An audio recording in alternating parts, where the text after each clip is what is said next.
दिनार 1600 दिनार भी चले गए और हमें आज तक इकामा आईडी भी नहीं मिली, जिसकी वजह से हम यहाँ अनलीगल गैर कानूनी तरीके से रहने पे मजबूर हुए।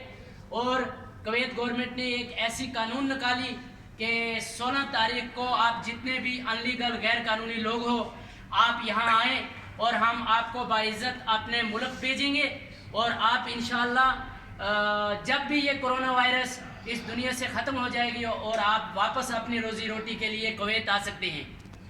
16 अप्रैल को हमने हसाबी मदरसे में अपनी एंट्री करवाई और 16 तारीख से लेके आज तक यहाँ फंतास मदरसे में हमको रखा गया है। हमने इंडियन एम्बेसी को कितनी बार फ़ोन किए लेकिन इंडियन एम्बेसी ने हमारी कॉल तक नहीं उठाई और हम यहाँ बहुत मजबूर और बुरी हालत में यहाँ पड़े हैं।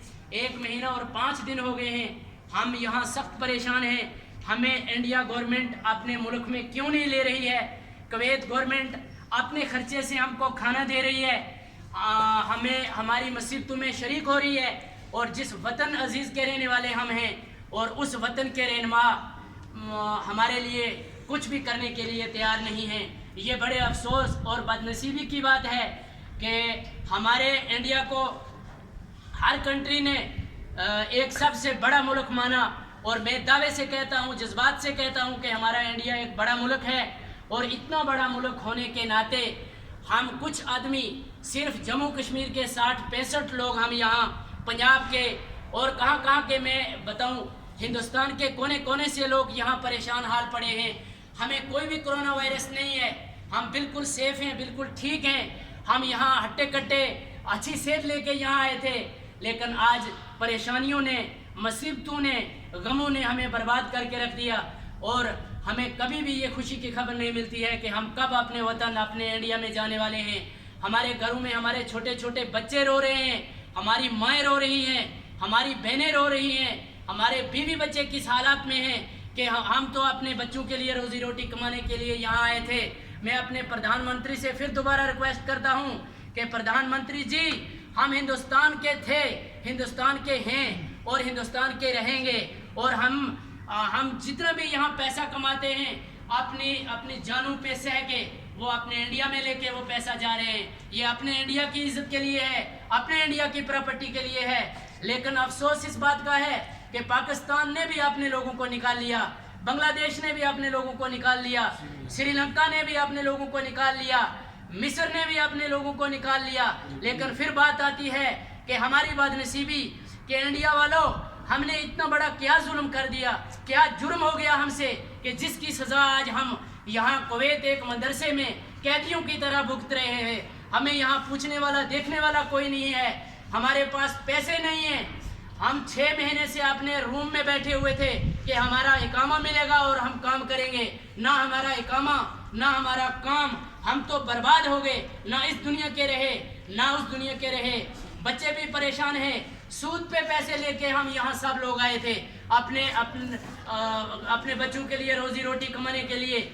आज हम सूद चढ़ के कम से कम 6-6, 7-7 महीने हो गए। जिस आदमी ने 1 लाख रुपया सूद लिया था उसके ऊपर 2.5-2 लाख रुपया चढ़ गए हैं। हम कहाँ से वो पैसे लाएंगे, कहाँ से हम टिकट लाएं और आपको दें और आप हमको कबूल करें इंडिया में? हमारे पास साबुन के लिए पैसे नहीं है, एक टूथपेस्ट ब्रश के लिए पैसे नहीं है, एक हमें पैरास्टामोल टेबलेट के लिए हमारे पास पैसे नहीं है।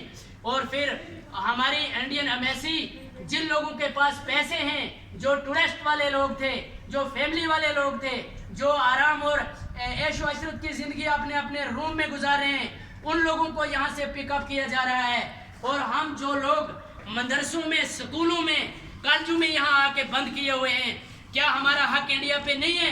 क्या हम इंडियन नहीं है? आप अगर हमको मारना चाहते हैं तो आप सीधा ऐसा करो कि यहाँ से एक बार निकाल लो। जब हम दिल्ली पहुँचते हैं सब आदमी को गोली मार दो, सब आदमी को जहर खिला दो, हम मर जाएंगे। लेकिन ये मुसीबत की और जिल्लत की ज़िंदगी जीना हम नहीं चाहते, क्योंकि हम बहुत परेशान हो चुके हैं, हमारी हालत बिल्कुल ख़राब हो चुकी है।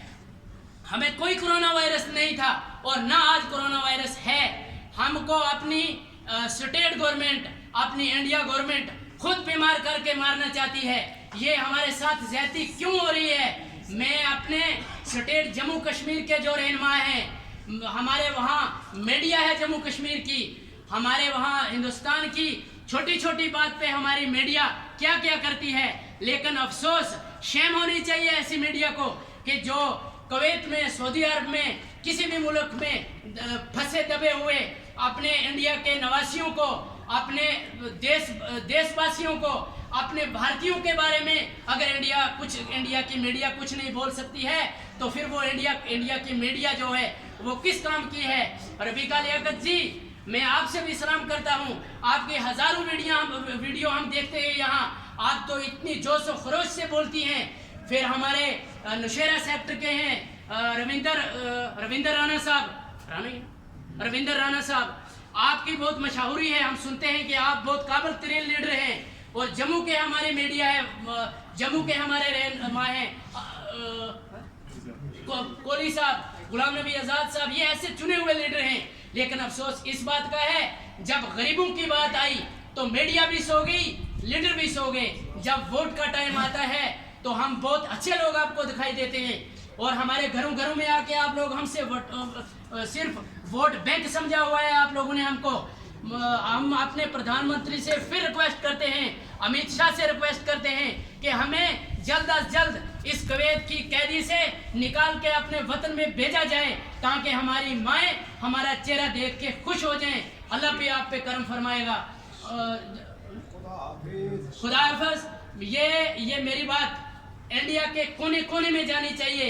हर कंट्री में, हर मुल्क के प्रधानमंत्री को मैं ये पैगाम देना चाहता हूँ कि हम यहाँ बहुत परेशान हाल हैं, हमको यहाँ से निकाला जाए। और हमसे 1600 दिनार लिए हुए हैं, उनके बारे में भी कुछ किया जाए। जिन लोगों ने हमसे पैसे ले लिए और हमारा इकामा आज तक नहीं बना, वो अपने अपने घरों में मदीर और मंदूक बन के बैठे हुए हैं। मैं कुवैत गवर्नमेंट से भी ये रिक्वेस्ट करता हूँ कि हमारी हेल्प की जाए, उन आदमी को जल्द अज जल्द रेस्ट किया जाए और हमारे पैसे भी वापस किए जाएं और हमें बाइज्जत अपने मुल्क में भेजा जाए।